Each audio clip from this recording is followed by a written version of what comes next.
Hello, everybody. Welcome to the next edition of our Africa.Travels sort of podcast, all about the most amazing people in conservation, people at the cutting edge doing extraordinary things, interesting folks.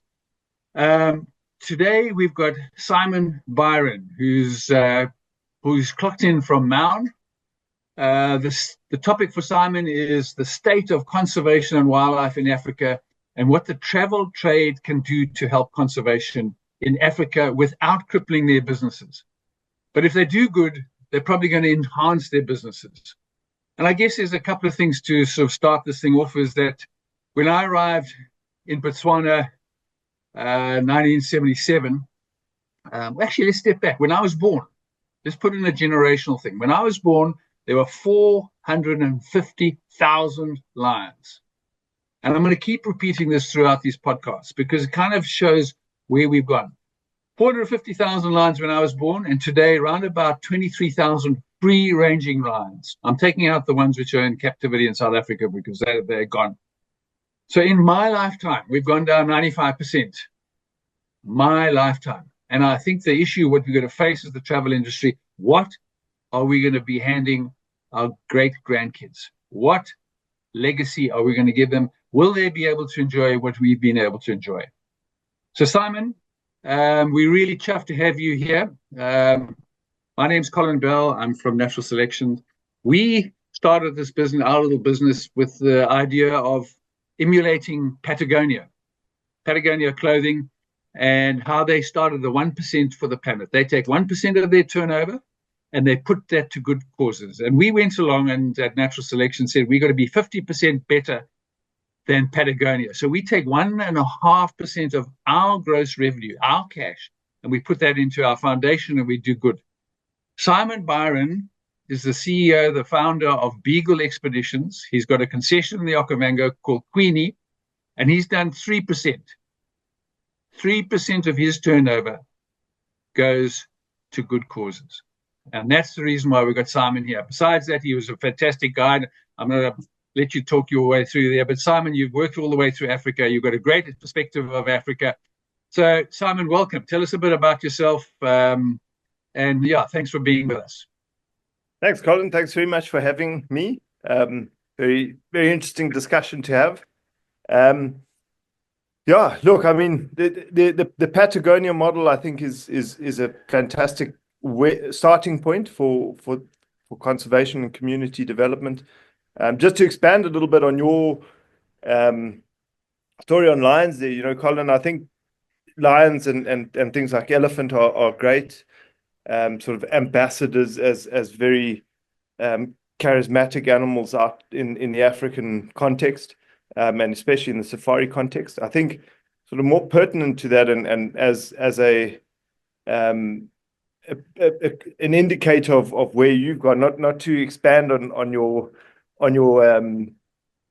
generational times and where you stand, but I think in that same time frame, the biggest shift that we've seen in Africa is in the 1950s. Africa was an ocean of wilderness with a whole bunch of islands of humanity within that, with connectivity across the system for wildlife movements. And that's completely shifted. The paradigm has changed to islands of wildlife within a sea of humanity. And that's a huge concern for conservation, and it certainly changes the conservation landscape. Sure. So, yeah, I think, Simon, you've raised a very interesting point, and I think, sorry for butting in, but I kind of think that the tourism industry in the same period has become so efficient. We can get anybody to anywhere. A person can leave London, Paris, Sydney, whatever it is, and within a very short space of time, they're out in the Garden of Eden, they're watching lions, leopards, and all the rest of it, and you get the feeling that nothing's wrong. But as you say, we are today in these islands, and the tourism industry's efficiency has kind of made us think that actually everything's fine, but it's not. Yeah, no, exactly. I mean, people come to Maun now. We've got a direct flight in with the Ethiopian Air. They'll literally be here within a couple of hours of leaving London, and go through the airport, jump on a small plane and straight into the camps and spend the next 2 weeks not seeing humanity other than the people in their camp. So definitely a false sense of well-being in terms of a conservation side of things. Yeah, So and I what's the mean that's reality? Colin, for me, the major concern, you to just also go back and build on one of the points of the sea of humanity versus sea of wildlife. That situation is only going to become exacerbated over the next 20, 30 years. The next billion people on the planet will be on it will grow in sub-Saharan Africa. So the pressure or this change we've seen over the last 50, 60 years is going to become even worse over the next 30, 40 years with massive pressure on these wildlife areas. I think our focus and my belief is that conservation has now also shifted with that, where conservation used to be a very animal and habitat centric approach. I think conservation needs to shift to people. We need to be looking after the people who live adjacent to these wildlife areas and within. There are several parks in Africa that have got people living in them. And life is tough, It's all good and well to go and sit in a nice luxury lodge and have elephants walking past your tent, and what an awesome experience it is. But for the local population who have to live adjacent to elephants and lions, life is a constant struggle. You've got elephants smashing crops, you've got predators taking out livestock. That's people's wealth. And so there's an animosity that is built in these rural communities against wildlife, which is understandable. And so I think we need to be focusing on the well-being of these communities. I think in the African context, again, our governments are not there to sort these problems out. And so the solution lies with the private sector. And I think that's just a reality. There may come a point where government starts to participate, but by and large, governments don't have the capacity to get really involved. And conservation doesn't buy votes. And I think, yeah, the COVID story really kind of exacerbated that. And it taught us a good lesson because, yeah, once tourism dried up, there wasn't money for conservation. And as the old saying goes, that conservation without cash is a conversation. So we do need the money and we do need tourism, but we need good tourism. And from my side, I think the days of just employing people is gone. We have to now, as an industry, transform. Communities have to be in our boardrooms. And how do we make that happen? How do we get cash for conservation, Simon? How do we get communities into the boardroom? Yeah, it's a difficult one, Colin. I think in our approach, so our closest village to Queenie is the Habu village.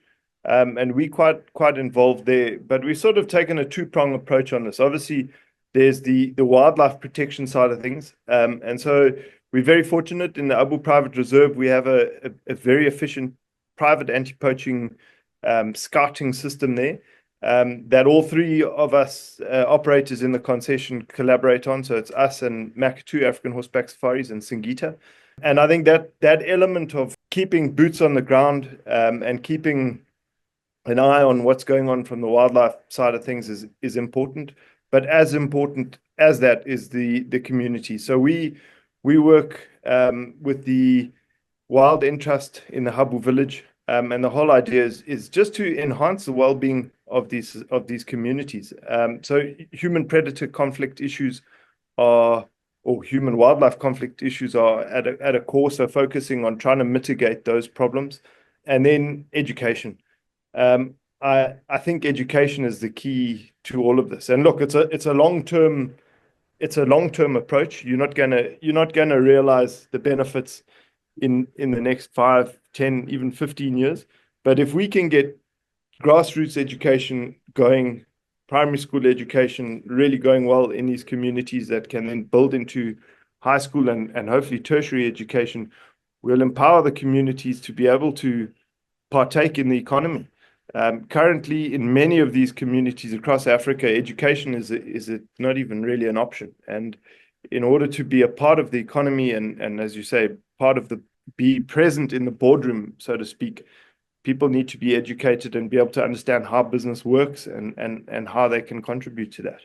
So, I mean, these things cost money. Yes, you do. You take 3% of your turnover and you're pumping that in there. But, I mean, that's still not enough. How do we get more funds into conservation? How do we get more funds into communities? How do we make that happen in a sustainable way, because donations are fantastic, but we need some kind of formal kind of sort of partnership between the tourism sector and the NGO sector to make these things happen. How do we formalize that so it's not just relying on the odd little donation here and there? Colin, I think the best approach is a three-pronged approach. So obviously, us safari operators on the ground, like you guys are doing at Natural Selection, we've got to play our part. And, you know, if we look at this thing from everybody's perspective, if we don't have wildlife, there's no tourism product, and therefore there's no business. So it's not only a responsibility to the next generation, but if we want to have viable businesses in 10 or 15 years' time,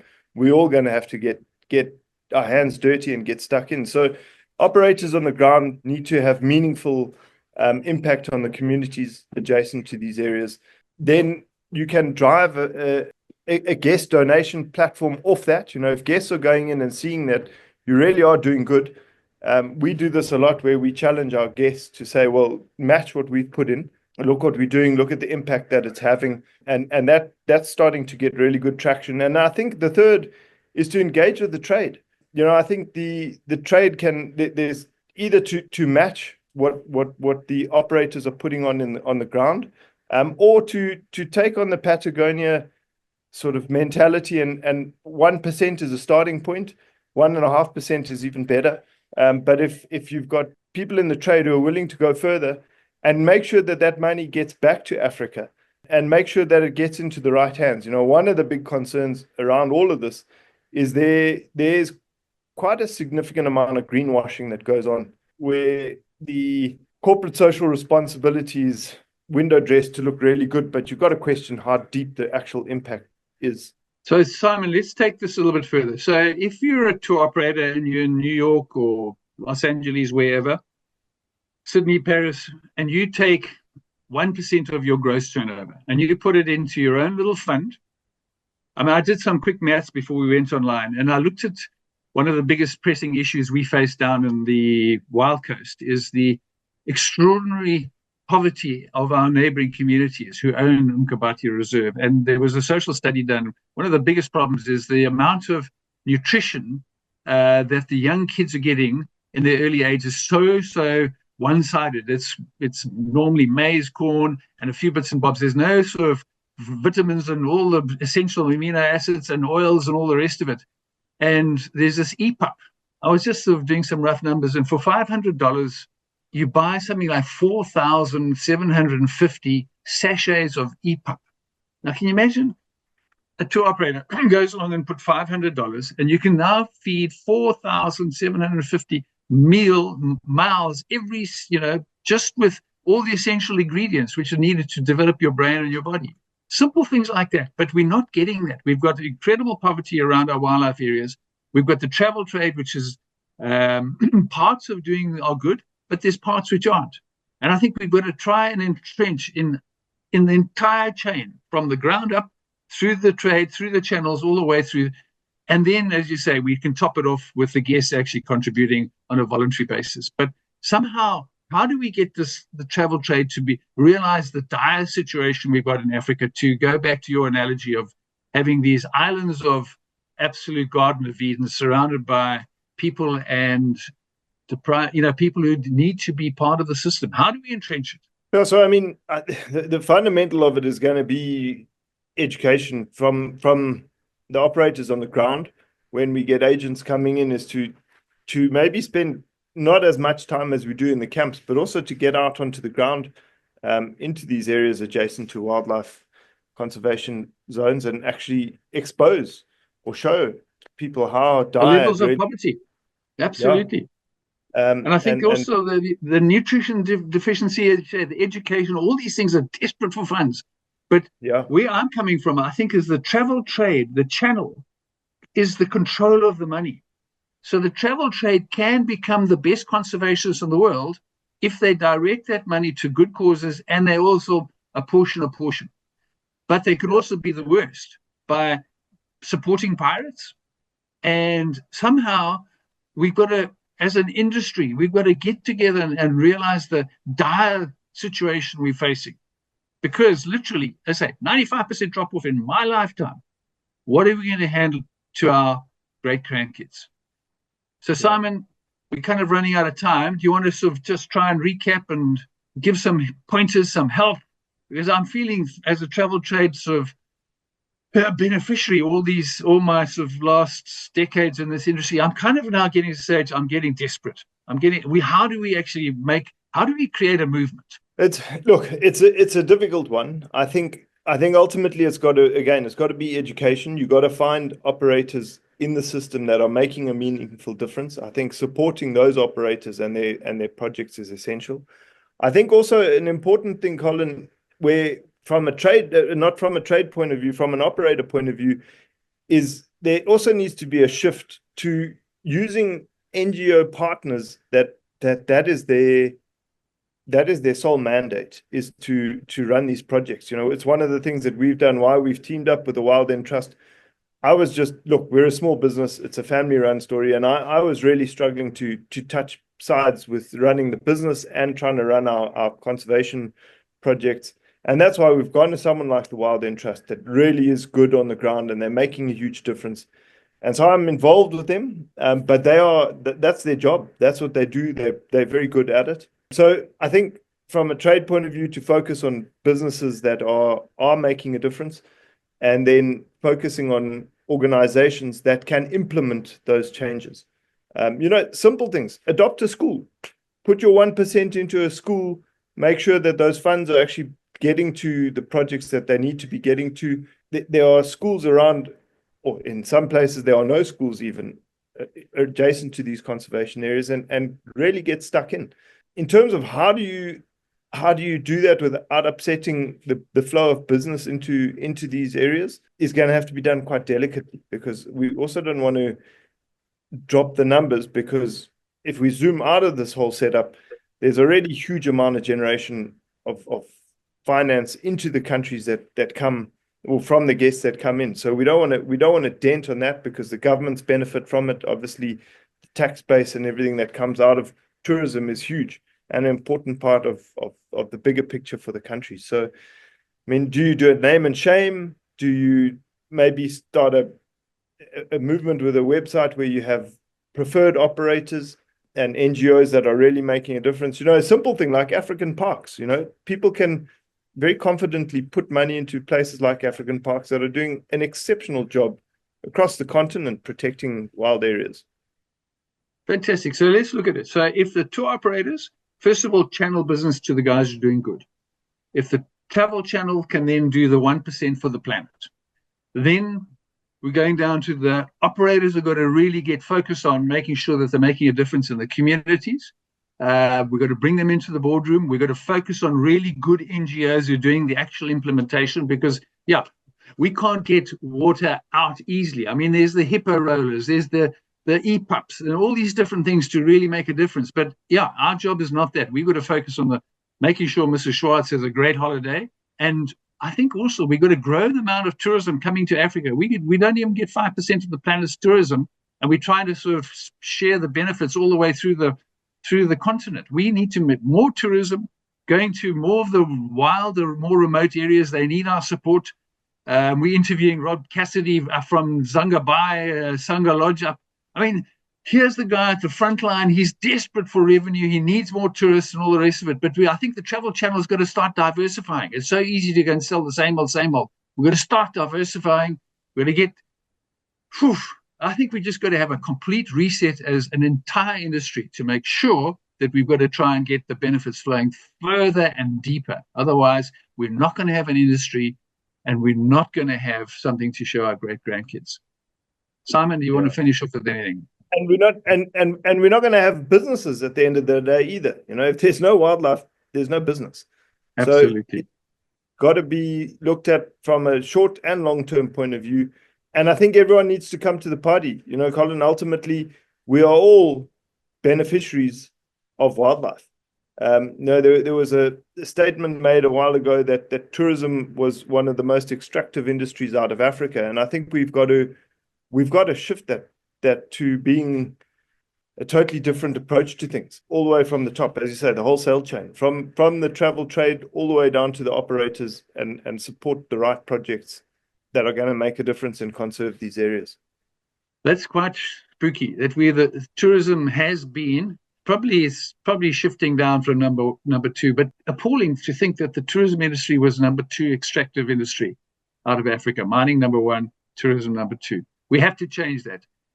But by changing that in a good way, I think people grow their businesses. We've seen clearly in many of our businesses that as soon as you do good, good comes back to you multiple times. And I think the folks who do good can actually make a hell of a lot more cash. But we've got to be part of the solution. We can't be part of the problem. Simon Byron, Beagle Expeditions in the Okavango Delta, the Queenie concession, a final sort of word on what you're doing, because I think what you're changing the tourism industry, you're taking people back in time. So give us a quick little summary of how you do it at the Queenie. Yeah, Colin, I spent many years guiding. I'm actually a guide. I'm not very good at driving my desk, but I am trying. But our whole idea, from being a guide is just trying to get back to experience. I firmly believe that experience is the ultimate luxury. We see the industry sort of in this arms race to try and get more and more luxury going. And what is luxury? I mean, why are we trying to compete with hotels in Paris when we've got incredible wildlife and people to give experiences in Africa? So we've gone back to basics, gone back to the simple elements of safari that we believe really give people amazing experiences. So good food, good wine, incredible guiding, and just getting exposed and immersed in the wilderness on foot and on Mokoro vehicles. And we're very lucky. We've got an amazing area that we operate in that just gives us sort of a blank canvas to create these experiences. I think you're missing one thing, Simon. No gold taps, which you're kind of hinting at, but the most other side is space. Space and experience are the new luxuries. But I mean, how do we get this thing to go? I mean, I touched briefly there on the greenwashing. There's a lot of greenwashing going on. Absolutely, yeah. How do we change that? I mean, I remember with the Africa's Finest, there was a thought process there to name and shame. How do you shift? How do you make a paradigm shift in the wholesale chain? Yeah. Folks, thank you very much. Simon Byron, Beagle Expeditions, thank you for your time. Appreciate it. Thanks very much, Colin.